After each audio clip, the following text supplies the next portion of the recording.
Halo sahabat semuanya, apa kabarnya hari ini? Mimin doakan semoga kita sehat selalu dan diberikan rezeki yang berlimpah.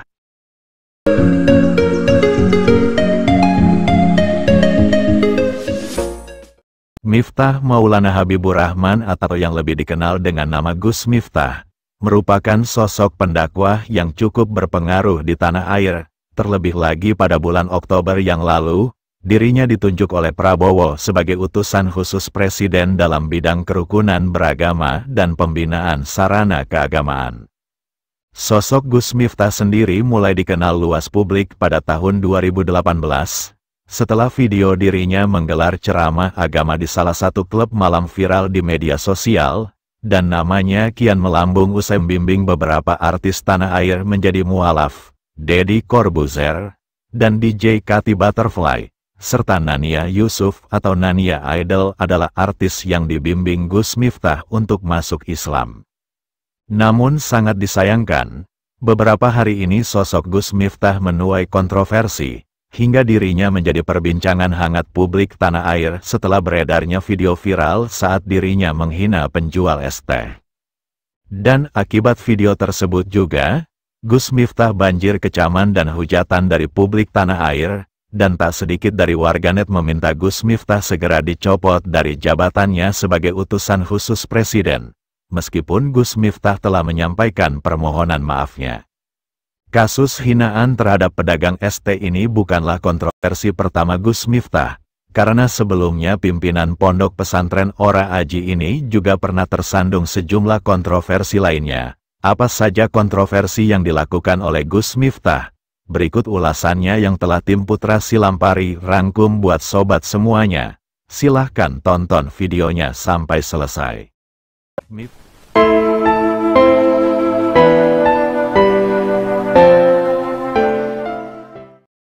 Sebelum viralnya video kontroversi dirinya menghina penjual es teh, Gus Miftah juga pernah menuai kontroversi lantaran menoyor kepala istrinya.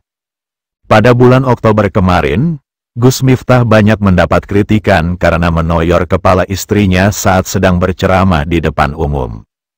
Meskipun ia berdalih apa yang dilakukannya hanya candaan dan ekspresi kasih sayang, namun dari video yang beredar, terlihat Gus Miftah berulang kali menoyor dan menggoyang-goyangkan kepala istrinya, hingga membuat sang istri nyaris terjatuh.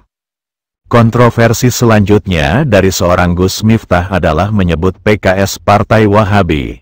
Pada Januari tahun 2024 ini, Gus Miftah juga pernah menuai kontroversi setelah menyebut Partai PKS sebagai partai yang identik dengan kaum Wahabi. Hal tersebut disampaikan Gus Miftah dalam sebuah ceramahnya di Lampung. Sontak saja, ucapan Gus Miftah ini mendapat reaksi keras dari kader PKS dan para pendukungnya. Berikutnya Gus Miftah juga menuai kontroversi karena bagi-bagi duit kepada jamaah saat momentum kampanye pemilu 2024. Hal tersebut menuai polemik karena dalam kerumunan jamaah tersebut, ada seseorang yang membentangkan kaos salah satu capres, hingga Gus Miftah dituding melakukan politik uang. Selain itu, Gus Miftah juga pernah menuai kontroversi karena menghina ulama. Saat menggelar pagelaran wayang kulit di kediamannya di Pondok Pesantren Ora Aji pada tahun 2022, Gus Miftah dikecam lantaran dalam pertunjukan tersebut terdapat adegan yang dianggap menghina Ustadz Khalid Basalamah, seorang tokoh Islam terkemuka di Indonesia. Selain itu, Gus Miftah juga pernah menuai kontroversi lantaran berdakwah di gereja.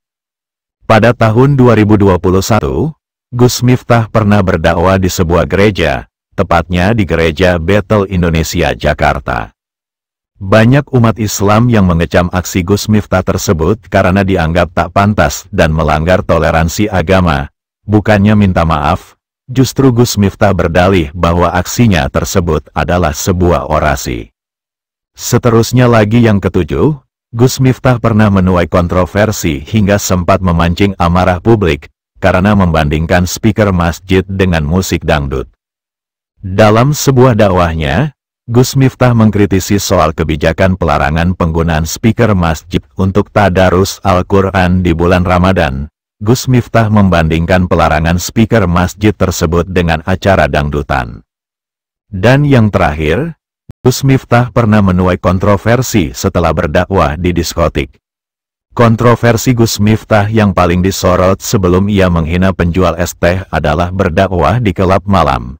Gus Miftah menyebutkan jika dakwah bisa dilakukan dimanapun, termasuk di kelab malam. Pandangannya ini memicu polemik dan menuai kontroversi di tengah masyarakat. Nah, itulah 8 kontroversi yang dilakukan oleh Gus Miftah. Bagaimana tanggapannya? Silahkan sobat tulis komentarnya. Terima kasih.